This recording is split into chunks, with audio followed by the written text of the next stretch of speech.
What's up, everybody, and welcome to my Monday Night Raw review. But before we begin anything that has to do with anything with a review, we all know the news is out. We all know what's going on. Very sad news that Bobby The Brain Heenan has passed away at the age of 72. It's a very sad day in the world of professional wrestling. Listen, I'll make it clear right here. I didn't grow up watching Bobby Heenan. I didn't watch pretty much even wrestling, WWF, until the late 90s during the Attitude Era. And I think the only memory I really would have had of Bobby Heenan, when I kind of first started watching wrestling, was mostly him on commentary during WCW. He was really good on there. Really funny. Him and Tony Schiavone were great. But, I didn't know a lot before, in the 80s. Mostly everybody knows, people that grew up during the 80s and watched it knows about the Heenan family. Pretty much back in 1992 with the Royal Rumble with Ric Flair. I believe WrestleMania, I hope I'm saying the right number, 9, with him riding the camel backwards.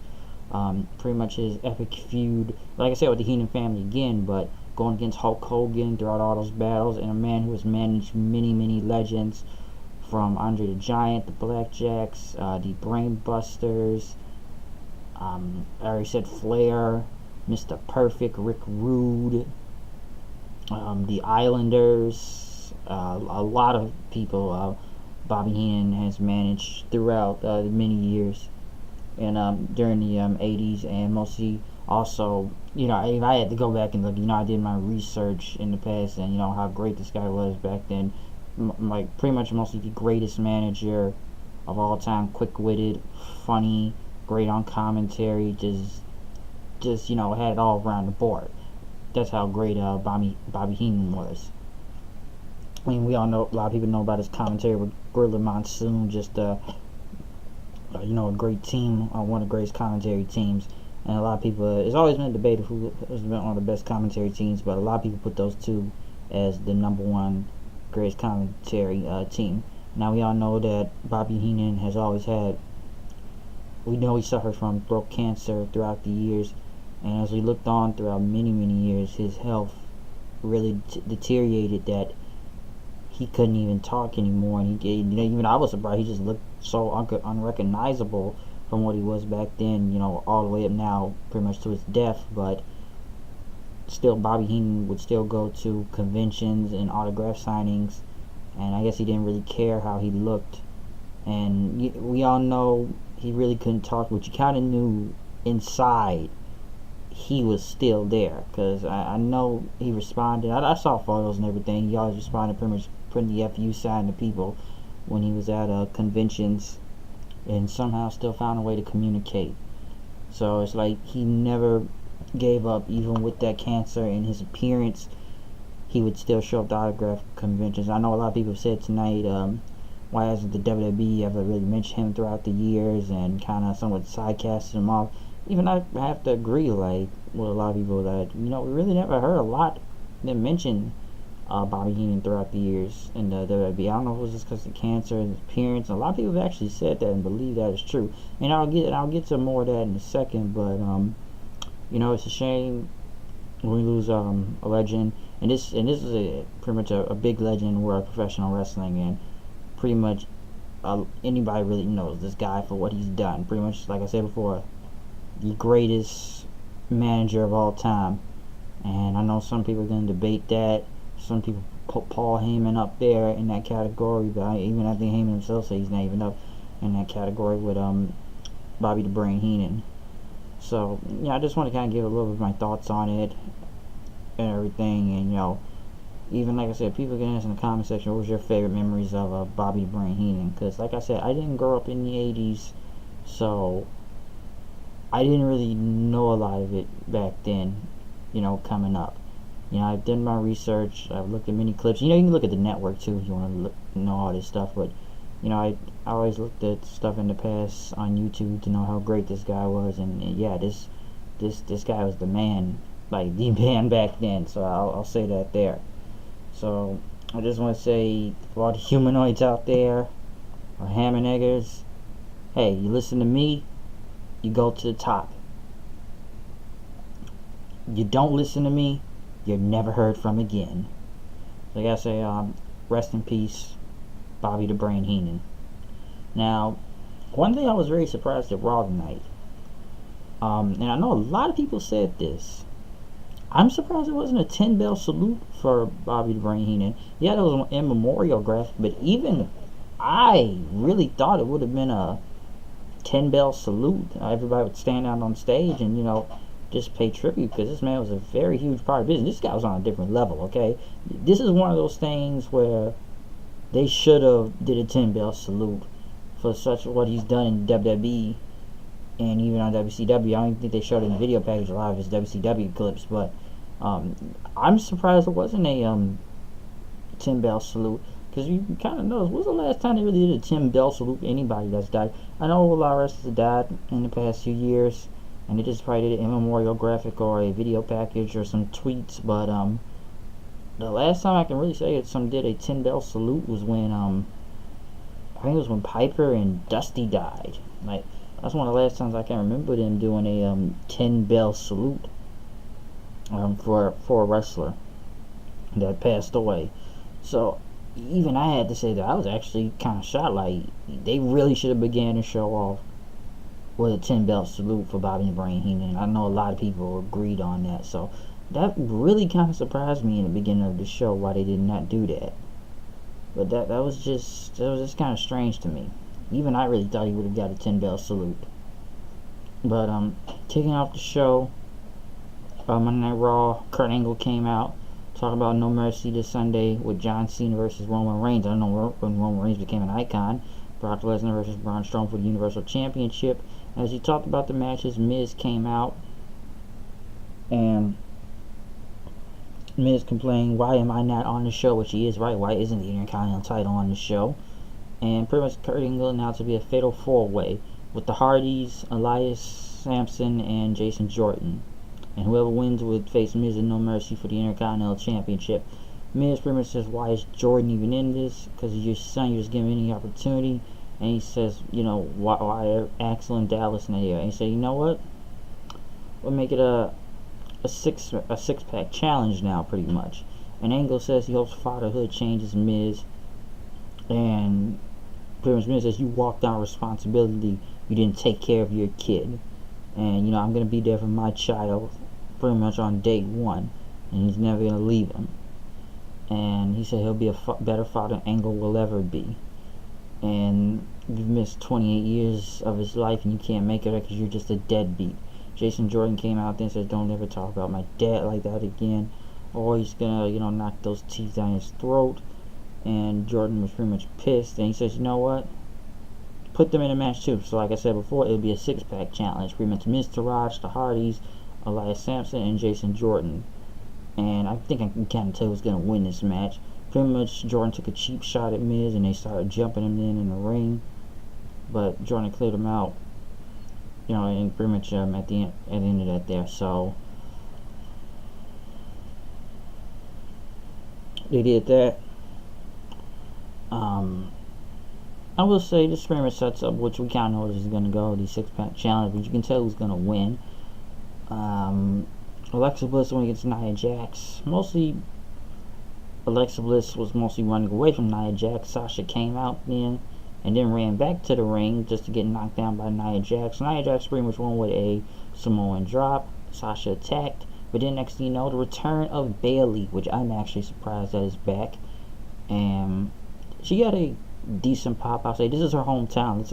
Let's remember that too, San Jose, California. So she was back in her hometown. It was a decent pop, I'll give it that. Pretty much her, Sasha, and Bliss knocked her down with one shot.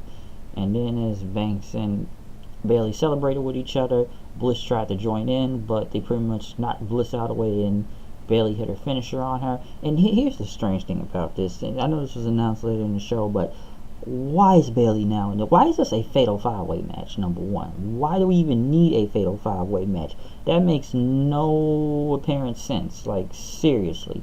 Why are we going with this?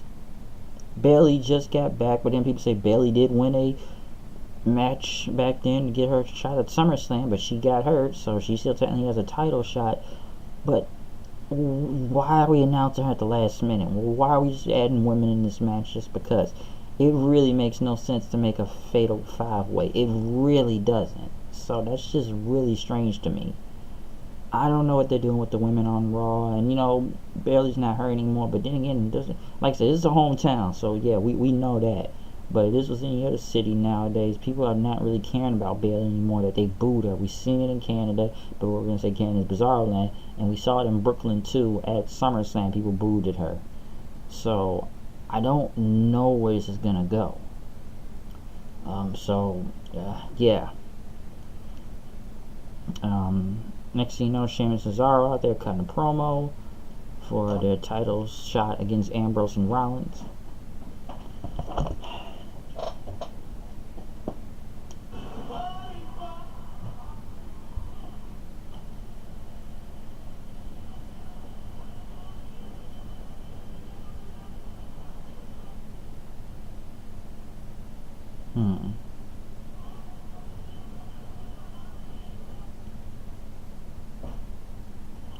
Gotta pause.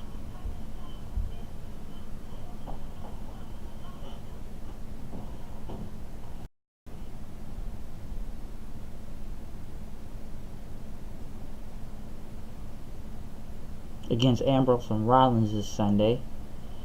As they talked about nostalgia acts, that's all you people care about, like the Hardys, even like the Shield here.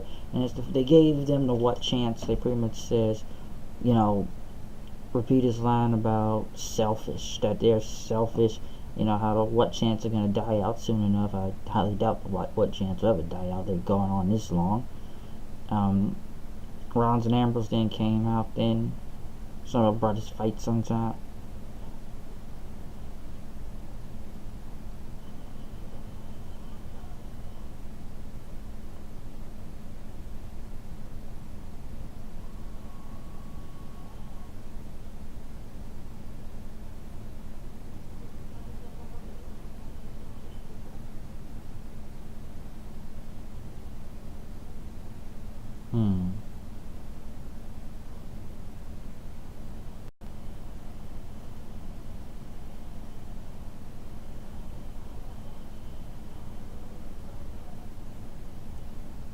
Rollins.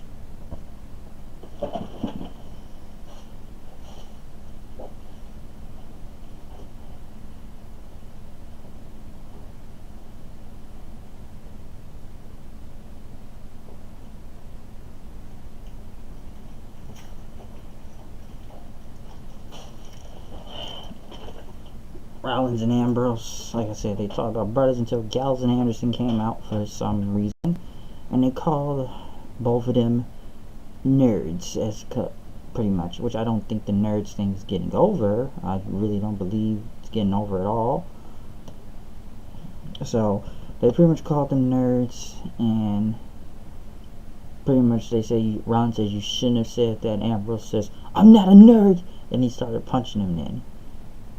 I don't know where this Gallows and Anderson, they still keep calling each other the Good Brothers now, most of the times, but once again, I think it's really getting over. So, but it's not, I don't know, Gallows and Anderson are just not over in general. But then it's pretty much ended into a triple threat tag team match, which ate up a lot of time, lots of time.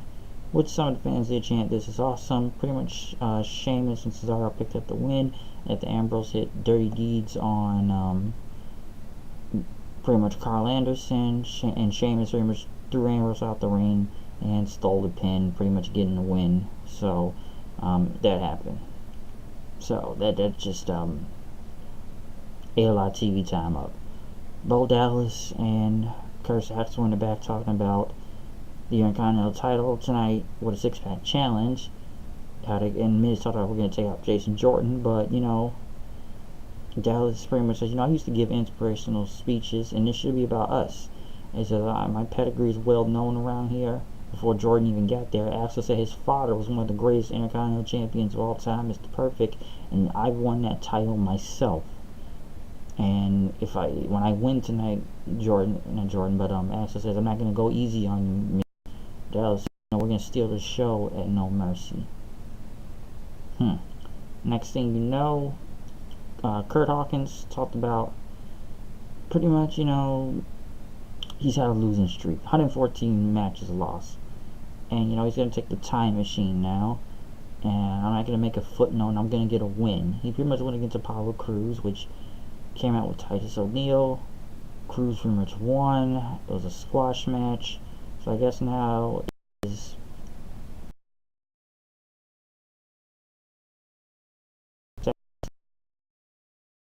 West to become, well, pretty much win a match now, since he's on a 114-day losing streak. Next into the show,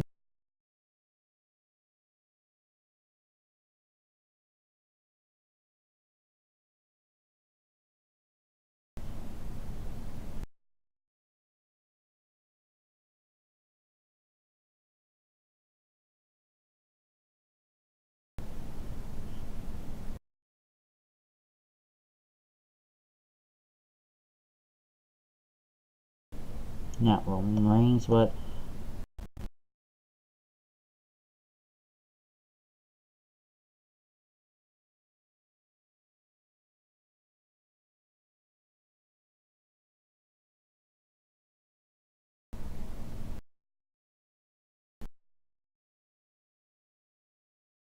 I was saying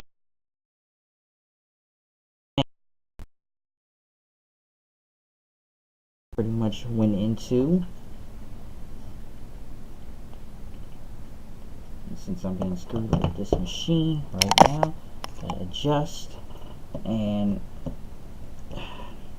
I really have a lot of difficulties tonight. But yeah, like I said, after the Kurt Hawkins, I'm really screwing up with this tonight in my notes. But moving on in the show, we pretty much got to I think it was the Brock Lesnar and Paul Heyman interview, with Strowman being added also. Pretty much what they're gonna do to each other this Sunday.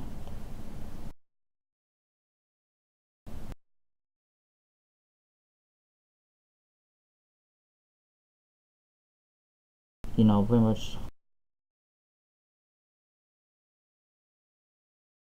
winner in NCAA college wrestling winner championship, all the titles and accolades he's won, beating The Undertaker at WrestleMania. And he says Strowman is one of the most capable opponents for Brock Lesnar, but he is not going to win, and you better be ready to put Brock Lesnar down for good if you want that title, because you're going to be ending up into a lot of suplex, and you're going to go to Suplex City.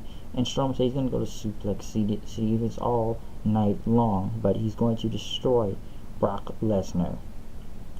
And Lesnar, he's a newsmaker and everything, and as Paul Heyman kept speaking, Lesnar put his hand up, and he went up to the screen and he said, "Braun Strowman, I want to thank you for putting me into a corner, because this Sunday, and you're going to be challenging the best." And this Sunday, before he left, he pretty much was about to leave, but he came back and he says, "I'm going to take you pretty much Suplex City, bitch." So that's pretty much what Brock Lesnar said.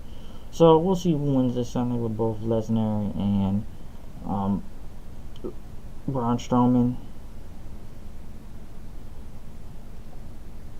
But Strowman pretty much been destroying Brock Lesnar most of the time. Will he win the title this Sunday? I'm not sure. Roman Reigns came out then, pretty much talking about, we're back to the shoot promos again with John Cena, and pretty much said that John Cena says stupid shit, which they had to block out.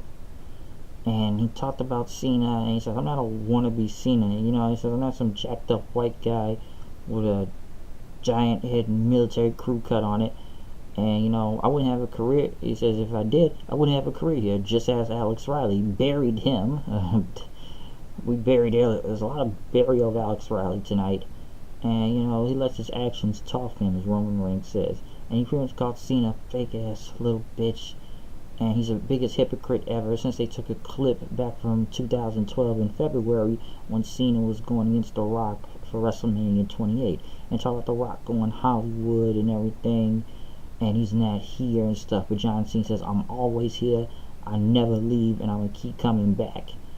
And pretty much with the line saying like, see you next week, movie star. And pretty much, The Rock did beat John Cena at WrestleMania, but Reigns pretty much says it's going to be a different Samoan beating you this time. And even Roman Reigns stole John Cena's line saying, see you Sunday, movie star. Even though John Cena was at a live event in China last night, but he pretty much cut that line, which Roman Reigns came off as a heel, but hey, he's a face in their eyes, so there's the thing with that. Hardy's pretty much says they want that Intercontinental title, even if they have to fight each other, so may the best Hardy win. Dustin Rhodes talked to Kurt Angle, say it's not gonna. He wants another shot at Wyatt, but not as Goldust. You're not talking to the Goldust. You're talking about the man behind the face paint, and he wanted to go against Bray Wyatt. So Dustin Rhodes went against Bray Wyatt. He did have his Goldust gear on, minus the face paint, which he put a good match on, and he did the Shattered Dreams move, but he pretty much kicked Bray Wyatt's thigh, both of them. But when he tried to go back for Bray Wyatt hit him with Sister Abigail when it was over. He should have pretty much hit Bray Wyatt in the nuts like he usually does, but he didn't do that. Finn Balor then cut a promo and talked about a little boy who read books about monsters and pretty much wanted to be greater than he was, because Wyatt, you've already faced the demon and I created him, but now you'll see how dangerous the man can get. Enzo was about to cut a promo saying he's going to beat Neville this Sunday, until Braun Strowman literally killed, and the people cheered for Braun Strowman, saying thank you, Strowman. He destroyed Enzo. He threw him all over the place, and he pretty much hit him with a power slam after that. Next thing you know, Neville came out. Then he looked at Strowman, and then he pretty much hit a red arrow. And he says, how you doing? Ha ha ha ha ha ha ha. Which was hilarious. They killed Enzo. If you don't think Enzo has this much heat backstage, and I don't know what to think, because they just literally killed this guy, sending Strowman out there to murder him. They did show a Bobby The Brain Heenan video foot package, which was good. So you can't really say any problem with that. It was still nice to see. They did a good video package. Like I said, they showed most of the highlights of his career, from Ric Flair to commentary with Gorilla Monsoon, the Heenan family, WrestleMania, everything. They didn't really show anything on Nitro, but it was a really good video package tribute they put on for him. Like I said, it still should have did a 10 bell salute, but that was a very nice video package. Neville versus Grand Metalik. Neville won Rings of Saturn, like Grand Metalik, but he tried to they tried to take his mask off. But cruiserweights, I don't know, people don't give a shit about the cruiserweights most of the time anyways. So Neville won the match, and Enzo was pretty much sitting in a trainer's room saying he was going to be champion again this Sunday. Elias Sampson was out with guitar talking about San Jose, and he says, kid, you say one more thing, I'm going to kick you and your mother out. Which was funny. And then he sang about Jason Jordan having daddy issues, and he kept singing until the Hardys came out, did their entrance, pretty much now set up a 6-pack challenge, which was a pretty much predictable match. You know who was going to win. I enjoyed the match, don't get me wrong, but you knew it was going to be Jason Jordan winning this match. Jordan won after Jeff Hardy pretty much was about to win, hitting the swanton on Elias Sampson. Curtis Axel then, when Miz pretty much came in and took out Hardy, and then Curtis was about to get the win, hitting his finisher. Jordan came in with a suplex and beat him then after that, getting the win. So after that, him and Miz was face to face, and Miz pretty much tried to attack him, but Jordan had throwing suplexes at him. The rest of the Miz Taraj came in and jumped him. Miz gave him a skull cushion finale, even though it was flat with Jordan winning. Miz told him, like, this Sunday I'm going to beat you and retain my title. Kurt Angle will still, I guess, be the general manager or something, or your father, and you will still be a bastard. So yeah, but the go home show was alright at best. It wasn't much to say from here. It's odd that they waited this long to hype for the Intercontinental title match, which I feel like Jason Jordan's going to win this Sunday. They did a good job with Lesnar and Strowman. Bailey returned, which just makes no sense. Why is there a fatal 5-way match still? Reigns got a good promo, even though we buried Alex Riley tonight. But it's kind of been the same shoot promos with both him and Cena for the past few weeks, so I just don't care anymore. Which, like, some people think it's just WCW Nitro 2000 now, with Vince Russo, like, booking. But, yes, they paid tribute to Bobby The Brain Heenan with the video package, so that was still nice to see. But I'm out of here. I'll see you guys later. Peace, comment, subscribe, everything. So, see ya. RIP The Brain.